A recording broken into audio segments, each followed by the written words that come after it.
বন্ধুরা করব আরেকটা রান্না, রুই পোস্ত। তা আমি রুই মাছের মধ্যে আমি পেঁয়াজ বাটা, আদা রসুন বাটা আর হলুদ, জিরের গুঁড়ো, লঙ্কার গুঁড়ো, নুন দিয়ে ভালো করে মেখে রেখে দিয়েছি। এখন তারপরে স্টেপ আপনাদের দেখাবো। বন্ধুরা, দই কাতলার মাছটা মশলা যেটা মাখানো ছিল আমি ভেজে নিয়েছি। কড়াইতে আমি তেজপাতা দিলাম, সাদা জিরা দিলাম,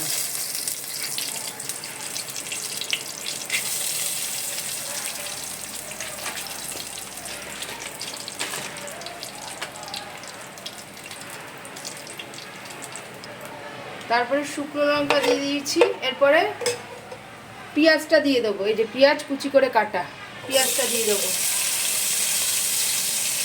পেঁয়াজটা দিয়ে নাড়বো। পেঁয়াজটা লাল লাল লাল লাল হয়ে গেছে ভাজার পর। এবার আমি আদা রসুনের পেস্টটা দিয়ে দিচ্ছি।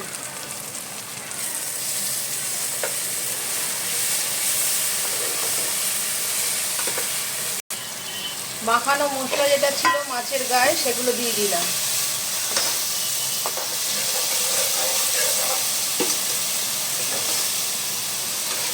এরপরে এই যে এটার যে মাখা রয়েছে বা বাটা রয়েছে, পেস্ট করা রয়েছে, সেটা দেব। চালমগজ, পোস্ত আর কাজু।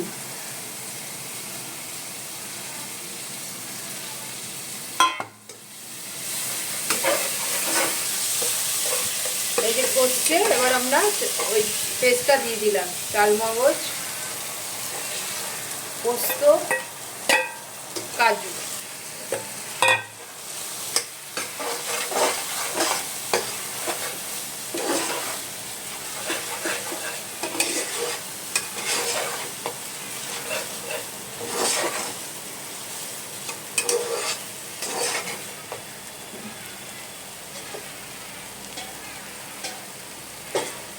ধুয়ে জলটা দিয়ে দেবো।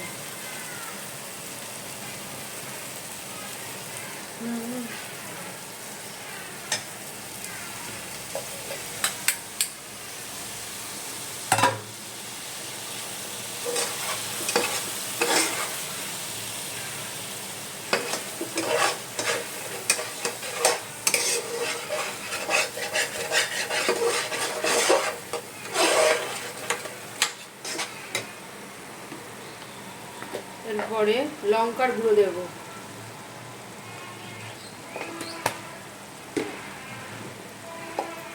হলুদ গুঁড়ো দেবো,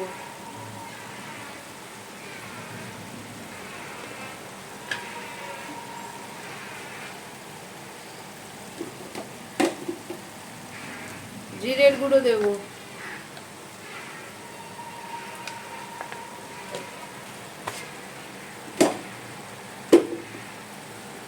ধনের গুঁড়ো দেব,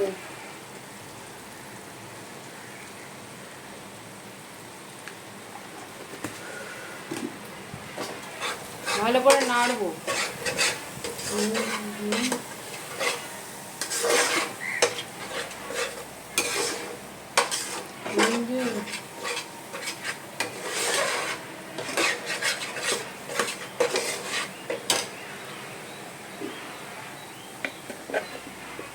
নুন দেব,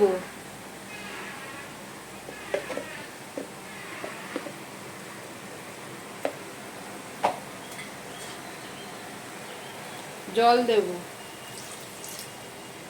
অল্প।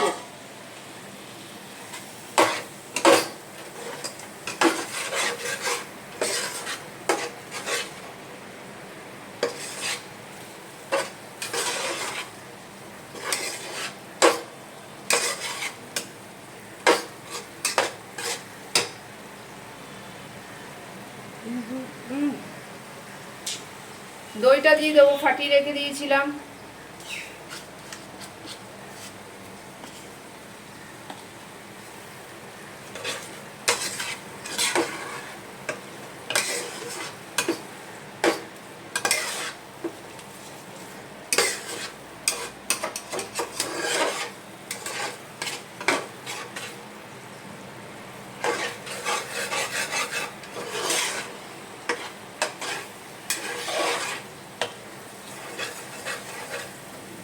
এবারে মাছটা একটু গরম মশলা দেব, এই গরম মশলা,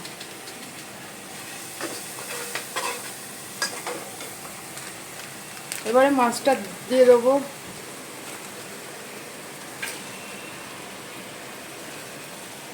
এরপরে জল দিয়ে তারপরে আপনাদের বন্ধুরা কাতলা কাবাব রেডি হয়ে গেছে। নামানোর আগে আমি একটু ধনেপাতা চিনি দিয়ে দিয়েছিলাম। এই কাতলা কাবাব কেমন হয়েছে জানাবেন। রেসিপিটা পাশে থাকবেন, সাথে থাকবেন, সাবস্ক্রাইব করে দেবেন আর আমার পেজটা ফলো করবেন। Thank you.